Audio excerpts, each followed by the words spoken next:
it takes me around about 12 lectures to explain blockchain to developers. I'm not in a capacity of any C-level, I'm just an engineer. Only sexy thing about me is that I also fly aircrafts. In 15 minutes, in fact in about 10 minutes, I'll try to explain one blockchain platform which I have architected and built. You can see that, you can feel it. I built it with my own hands. And two blockchain platforms which I am building. One is about 60% complete, other is about 40% complete. All these three blockchain platforms are different types of blockchain. So that's my agenda. Just before I start, so that I'm deliberately, I make my own slides, so I don't cut and paste or copy from Google. This is based on a paper which I published and it's copyrighted and patented. I'll try to explain that particular paper to a certain depth, whatever time permits me. But before I do that, I just want to know, the people who are listening to me, and thanks to all of you guys, how many people actually are blockchain developers or have in their teams have blockchain as a portfolio? So can you explain me what is your area, what is your domain? So I'll try to take an example of that particular domain if I can.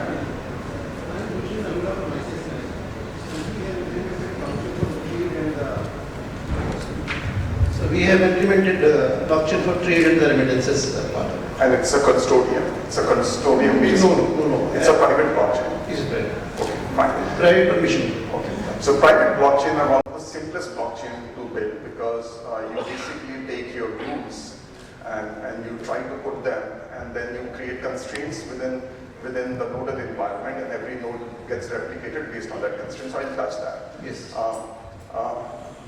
Since not many folks understand blockchain, so I'll touch blockchain at a reasonable level so that at least the use case of blockchains can ooze out after this particular session, and we can all gain something out of it.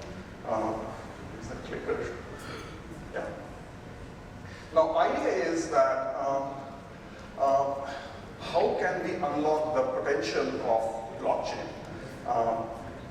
And really unlock the potential of blockchain, not replace blockchain or not replace RDBMS or ORDBMS or data lakes or something like that, which are always confused with blockchain. Okay, how can we really unlock potential opportunity and improve two things? One, based upon the study which I'm doing, which is how to improve democracies, and second is trade. In a very simplistic way, you can improve your trade by doing three things. And those three things are, you can reduce the cycle time of a transaction. That's the easiest way to do. You save your operating cost, you do more business, you require less people per day. Blockchain can do that, and I'll try to put my hypothesis over there. Second thing is, you rotate capital very quickly. Okay, so it doesn't reside in silos of 30 minutes, of 30 days or 60 days or 90 days, in some cases even more than 90 days. That's the second way. Third way is you write all the agreements, because most of you, like me, deal with multiple agencies, regulators, government who are into global businesses. In my business of an airline, you basically write several agreements with several countries, with several ministries, at least two of the ministries, Ministry of Transportation, Ministry of Foreign Affairs. How do you reduce that time to basically start a business? Okay, so these are fundamental three different ways by which you can actually enhance the economy of a particular country or multiple countries if you're doing a global trade. And I'll try to touch all three of them.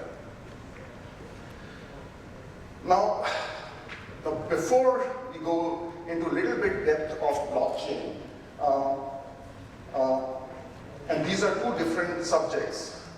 My favorite subject is democracy. We'll start with trade because that's a simpler use case.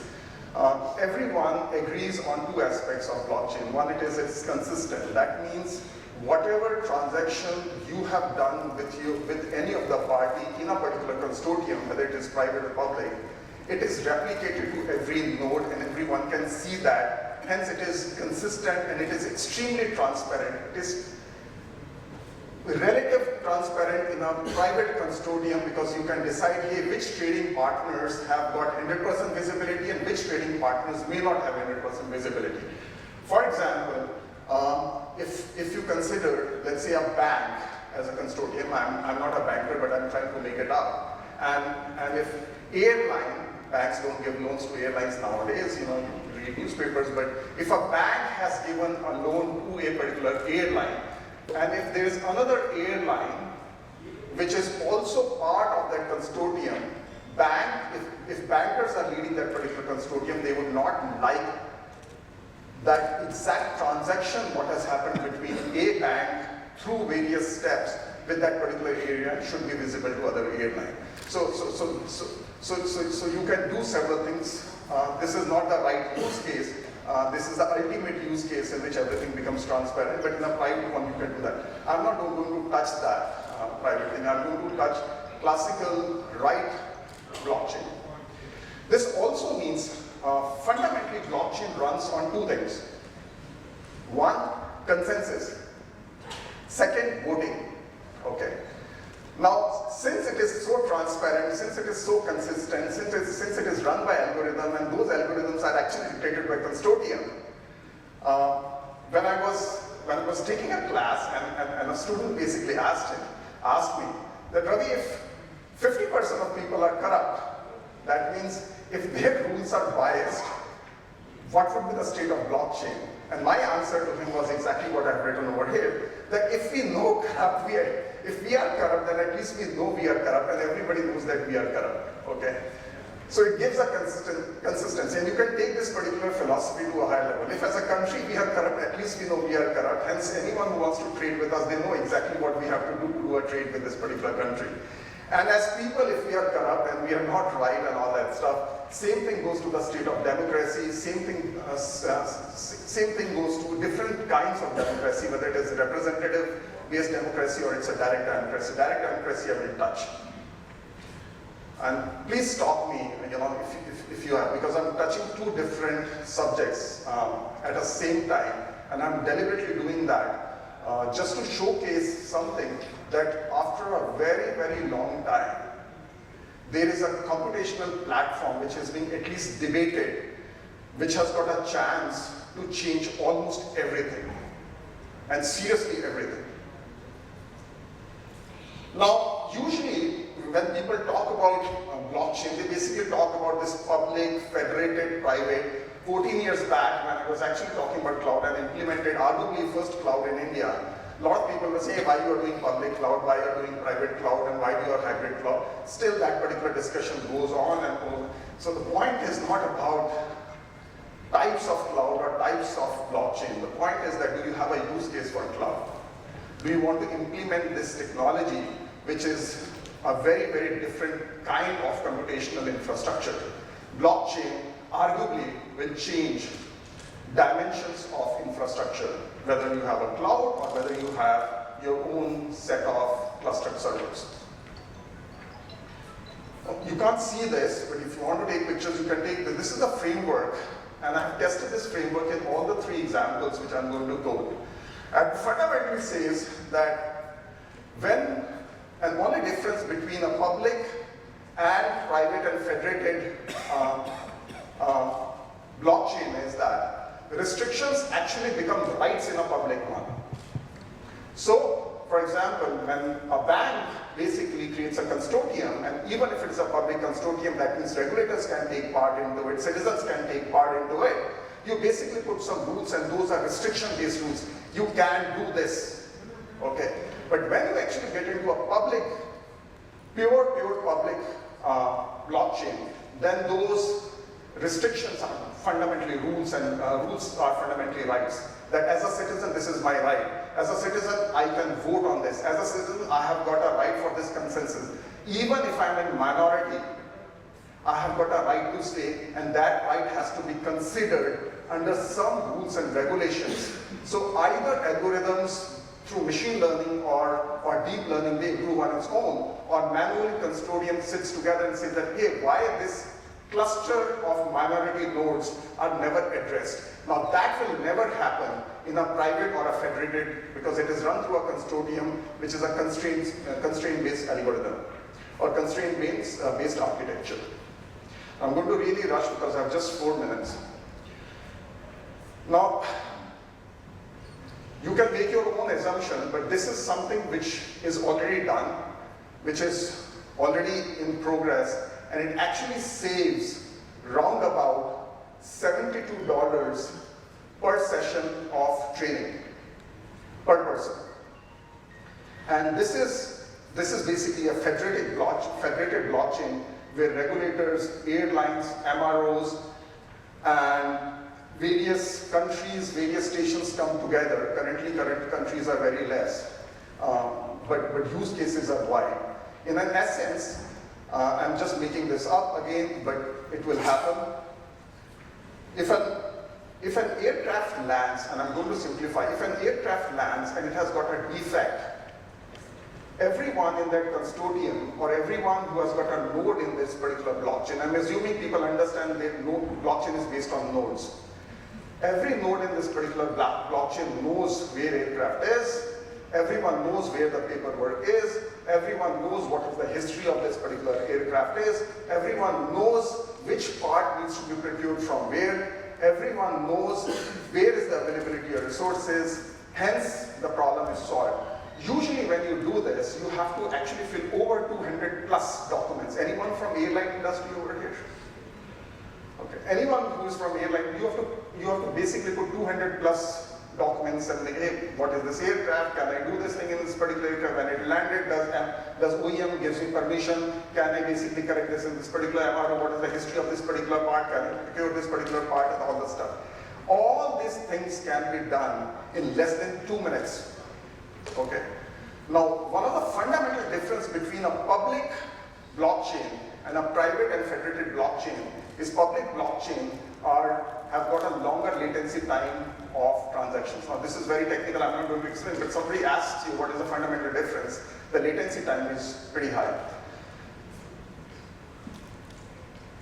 Second one which I'm working, this is one, actually these are 7 European countries which have come together, and I'm trying to do it on a consortium, on a federation of citizen services. I have converted that into an Indian example since we are in India.